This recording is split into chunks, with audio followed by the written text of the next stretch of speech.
गुरु की शरण में जब आ गए तो तुझको बंदे चिंता क्या, तब भी तुझको चिंता व्यापे तो धोखा है शरणागत ना। गुरु की शरण में आ गए और फिर भी तुझे ये चिंता सताती है कि मुझे दुख होगा, मुझे कष्ट होगा, मुझे ये होगा, मैं भूखा मरूंगा, मेरा ये होगा, मेरा वो होगा। अरे ऐसा कुछ नहीं, रहो निचिंत, करो मत चिंता, चौंस दे सो चिंत करेगो, पाँव पसार पड़ो दिन सोवत पेट दियो सो पेट भरेगो, जीव जीते जल में तल में पुनः पाहन में पहुंचाए धरेगो। वो पत्थर में भी जाके पेट भरता है कीड़ों का, वो हर जगह उन जीवों का पालन करता है जिसने पैदा किए हैं। वो तो पैदा होने से पहले इंतजाम कर देता है, जीव का जीव कोई भरोसा नहीं है। वो तो कहता है कि मैं मर जाऊंगा, मुझे ये हो जाएगा। और धोखे को छोड़ के तो देखो, अगर धोखे से, पाप से, झूठ से, कपट से, बेईमानी से तुम अगर कोई काम करते हो तो यूं समझ लो कि अपने पैर पे कुल्हाड़ा मारते हो, अपना बुरा खुद करते हो। आदमी की सच्चाई से, ईमानदारी से, संतों के संग में जो की भूसी खा, खीर खांड हलवा मिले तो साकेत संग न जा। संतों के संग में अगर जौ के छिलके की भी रोटी मिल जाए तो भी अमृत जैसी है। लेकिन अगर बुराई से और बुरी कमाई से तुम्हें चाहे कितने अच्छे से अच्छे खाने 36 प्रकार का भोजन मिल जाए तो वो भी तुम्हें, मैं कहता हूँ, जहर के समान होना चाहिए। वो तो मार देगा, हमें नरकों में लेके जाएगा, क्या करेगा। इससे नीचे जाने के बाद में अच्छा खाओ बुरा खाओ मिट्टी बनाओगे सब, फिर किस लिए खाने के लिए डूबते हो। इस जीव के थोड़े से स्वाद के लिए, थोड़े से समय के लिए, थोड़े से स्वाद के लिए, क्षणिक आनंद के लिए बर्बाद कर लेता है इंसान अपने जीवन को, गुलाम बन जाता है, विषयों का गुलाम, रसों का गुलाम, इंद्रियों का गुलाम, मन का गुलाम, एक का गुलाम नहीं बना। सतगुरु का अगर ये बन जाता सेवक, वो गुलाम भी नहीं बनाते, सब प्रकार की आज़ादी दे के कहते हैं कि तुम सेवक बनो। सेवक जो बन जाता है उसको सेवक के दिल में श्रद्धा होनी चाहिए, यकीन होनी चाहिए, सच्चाई की भावना होनी चाहिए, समर्पण होना चाहिए। तन मन और धन से वो हर प्रकार से गुरु की इजाज़त, गुरु की आज्ञा मेरे के उनको बरतना चाहिए। अगर उसके अनुसार वो काम करता है तो उसको कभी किसी प्रकार की चिंता हो नहीं सकती। वो जीवत मुक्त हो जाते हैं जीव, उनको नाम की कमाई करने की ज़रूरत नहीं हुआ करती। जिस प्रकार से अगर ऊँटों का काफिला जाता है और ऊँट के पीछे ऊँट को अगर बांध देते हैं तो वो अपने आप उस जगह मंजिल पे पहुंच जाएंगे। इसी प्रकार से हम अगर सतगुरु से नाता पूरा जोड़ लेते हैं तो सतगुरु को जहाँ जाना होता है उसी मंजिल पे उस शिष्य को भी लेके जाएगा। लेकिन हम तो धोखा खुद से ही करते, हमारे दिल में यकीन विश्वास नहीं है। या गाएंगे क्या गाएंगे, एक बार सुन लेते हैं उस लाइन को, सब गाते रहते हैं, सोचते कभी नहीं क्या है। क्या गाते हैं कि सतगुरु मेरे सोने सोने लेख लिख दे। कहाँ लिख देगा सतगुरु लेख आपके? जिस कॉपी पर तुम लेख लिखवाना चाहते हो कोई उसमें जगह छोड़ी है क्या खाली तुमने? खोटे मंदे कर्म कर करके वो कॉपी तो सारी भर दी तुमने। अब सतगुरु को कहते हो कि मेरे सोने सोने लेख लिख दे। लेख लिखने के लिए जगह अगर रखी होगी तो ज़रूर लिख देगा, लेकिन पहले उस कॉपी के जो पन्ने हैं, जो कागज़ है, उसको सफाई करवाओ, पहले उसको रबड़ से मेटो। रबड़ नाम है, जो लिखे हुए कर्म है वो पाप कर्म है। जब नाम का सुमन करते चले जाओगे वो पाप कर्म उससे मिट जाएंगे, और वो मिटने के बाद में फिर सतगुरु का दिया हुआ नाम लिखा जाएगा। जब नाम लिखा जाएगा तो फिर समझो कि हमारा इस संसार से नाता टूट जाएगा और सदा के लिए हम उस मंजिल को पा लेंगे जिससे बिछड़ के हम आए थे। वो बूंद जाके उस सिंध में मिल जाएगी, उस सागर में। और जो एक ही बूंद का रूप परमात्मा रूप है ये, लेकिन जो इसको दो समझते हैं वो धोखा है। जानते तो सब है, कहते हैं आत्मा सो परमात्मा। ये आत्मा परमात्मा की रूप तो है, लेकिन ये अपने कर्म करीने से, खोटे मंदे कर्म करके, मल वक्षेप के आवरण इस पर पड़ने से, तीन ताप इसके चढ़ने से, दुनिया की मलिनता के कर्म कर करके वो मलिन हो चुकी है और इसको निज घर का भेद नहीं है। लेकिन जब संत सतगुरु आते हैं तो इसको वो भूली वस्तु लिखा देते हैं, जिसको कहते हैं कि सतगुरु के दरबार में जाइए बारंबार, भूली सी वस्तु लिखा दे। सतगुरु हैं दातार। सतगुरु दातार किस चीज़ के हैं? नाम के। नाम से बढ़ के कोई दात नहीं है, कोई दान नहीं है। सबसे बढ़ के दान नाम का दान है, और वो सिर्फ सतगुरु से मिला करता है। लेकिन सतगुरु शब्द भेदी होता है, वही सतगुरु है। जो सतगुरु तुम्हें दूसरे के प्रति निंदा की बात, ईर्ष्या की बात, बुरी भावना अगर सिखाता है तो समझोगे वो सतगुरु नहीं है। सतगुरु का मतलब है जो आपको सर्वजन हित की, सर्वजन सुख की बात बताता है, सब में समानता, सब जीवों में परमात्म रूप देखने की शिक्षा देता है, बुरे कर्म पाप कर्म से बचने के लिए आपको उपदेश करता है, नाम की कमाई करने के लिए आपको जागृत करता है। सारे काम करते हुए अगर हम नाम के प्रति जागरूक हो जाएंगे और उसको समय देके जब धीरे धीरे करके इसका सिमरन करते चलेंगे तो अंदर में वो ज्ञान का प्रकाश होता चला जाएगा। कर्म धुलते चले जाएंगे, पाप कर्म ज्यों ज्यों मिटते चले जाएंगे त्यों तो हमारे हृदय का अंधकार पाप कर्म दूर होंगे और हम नाम में लय हो जाएंगे, जिसके कारण हमारी बुरी वासना निकल जाएगी, सुमति आती चली जाएगी और मनुष्य जीवन का जो उद्देश्य है वो पूरा होगा। लेकिन इन चीज़ों से पहले ज़रूरी है कि हम अपना व्यवहार अच्छा करें, चरित्रवान जीवन जिएं। जब तक हमारा जीवन सदाचारी नहीं है, हमारे अंदर अच्छे गुण नहीं हैं, हमारे अंदर किसी प्रकार की दूसरे के प्रति बुरी भावना, ईर्ष्या, निंदा नहीं है, बूढ़े बुजुर्ग इज्जत उनकी सेवा करते हैं, दुखी जीव की मदद करते हैं, हमारे पास जिस प्रकार से तन से, मन से, धन से जो भी हम कर सकते हैं दूसरों के कल्याण की, भलाई की बात करें और उसके साथ साथ अपनी नाम की कमाई करते चले जाएंगे तो हमारे दोनों काम बन जाएंगे। क्योंकि अच्छे काम करने का जो फल मिलेगा उसके कारण हमारे दिल में प्यार पैदा होगा, शांति होगी और अच्छा करने के लिए वो सद्गुण हमें प्रेरित करेंगे।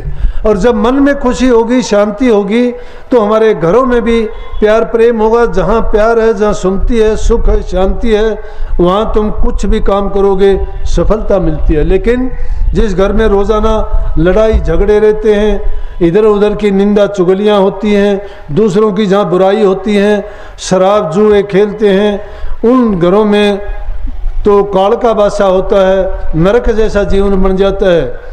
और जिन घरों में प्यार प्रेम शांति है उन घरों में लक्ष्मी का वासा होता है और स्वर्ग जैसा उनका घर बन जाता है। इसलिए बुराइयों को ना नज़दीक आने दो और अच्छाइयों को ज़्यादा से ज़्यादा बढ़ाने की कोशिश करो। प्यार का व्यवहार करोगे, दूसरों के साथ अच्छे रहोगे, तुम्हारे मन में भी शांति होगी और दूसरे को भी शांति दोगे तो इसका मतलब हो जाएगा जीवो और जीने दो। खुद भी प्यार से शांति से जियो और दूसरे को भी जीने दो। उसके किसी भी काम में रुकावट पैदा ना करो, बाधा ना डालो, क्योंकि अपना कर्म अपना काम वो करता है। अगर कोई बुरा करता है रोकने की कोशिश करो, उसको समझाओ कि ऐसा करना ठीक नहीं, इसका परिणाम अच्छा नहीं होगा। लेकिन वो अगर नहीं मानता है तो फिर उसका कर्म और उसका जो परिणाम उसको ही भोगना है, हमें अपना टाइम व्यर्थ नहीं करना चाहिए। लेकिन जब तक हमारे से कोशिश हो, अगर एक भी रास्ते से भटके हुए या बुरे काम में जो प्रवर्तित है उस इंसान को रास्ते पर लगा देंगे तो हमें बहुत पुण्य मिलेगा, बहुत पुण्य मिलेगा। जो ऐसा करता है वो अगर नाम भी जपने का टाइम नहीं निकाल पाता है तो भी उसको उसके बराबर का फल मिलता है। जितना नाम की कमाई में मिलता है उतना ही दूसरे की भलाई में मिलता है। लेकिन नाम की कमाई करना भी ज़रूरी है। ऐसे जीव को जब तुम लेके आते हो तो तुम्हें अपनी कमाई देनी पड़ती है, अपनी कमाई देनी पड़ती है, क्योंकि उसके जिम्मे जो कर्म होते हैं बुरे कर्म, उसका कर्ज तो किसी ने चुकाना होता है। तो जो जीव संतों की शरण में जाते हैं और गुरु उनको नाम की बख्शिश करते हैं, उसके बदले में संतों को भी देना पड़ता है। लेकिन संत तो नाम की कमाई करते हैं, दिन रात करते हैं, उनकी वृत्ति उसी ठिकाने पे रहती है, कभी नीचे उतरती नहीं है, क्यों नहीं उतरती? कि वो बुरे कर्म की तरफ उनका ध्यान कभी होता ही नहीं है। उनका हमेशा ही परमार्थ की तरफ है, पुरुषार्थ की तरफ है, परोपकार की तरफ है, दूसरे की भलाई के काम उनके हर नित्य कर्म में शामिल होते हैं। तो उनकी रूह कभी नीचे दर्जों में नहीं आती। जो नीचे दर्जों में आती है तो काल कर्म में फंसती है, ऊंचे दर्जों में जाती है तो रूहानी मंडलों की सैर करती है।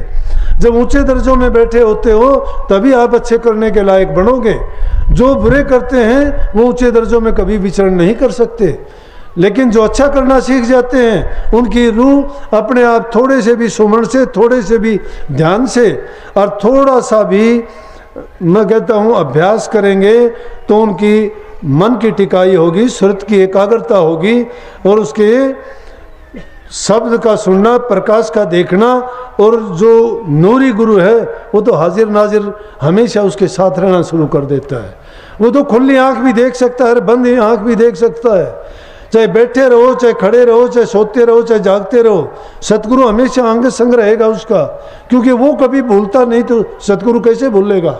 हम भूल जाते हैं। काफ़ी आके मेरे से कहते हैं कि जी भूल गए आप मुझे। अरे मैं भूल जाऊंगा, आप ना भूलो।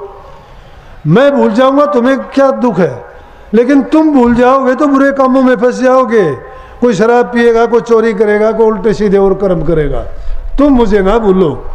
तुम याद रखो कि ये गुरु का हुक्म नहीं है ऐसा बुरा करना, ऐसा काम करना, ये उनका नियम है। लेकिन इसीलिए कहीं ना गुरु माथे तो उतर शब्द भी हो ना हो। गुरु को अगर माथे से यादगार से हटा दिया तो शब्द से दूर हट के अच्छे रास्ते से भटक जाओगे, बुराइयों में फिर प्रवृत्ति जाएगी। इसलिए गुरु को भूलने तो गुरु क्यों याद करेगा आपको? गुरु को तुम याद करो ना, वो तो हमेशा साथ है, दूर जाता ही नहीं है। हम अपने ख्यालात से भूल जाते हैं तो हम कहते हैं कि तू याद कर मुझे, फिर भी तुम्हें गुरु याद करे। तुम कोशिश करो कि गुरु को ना भूलो।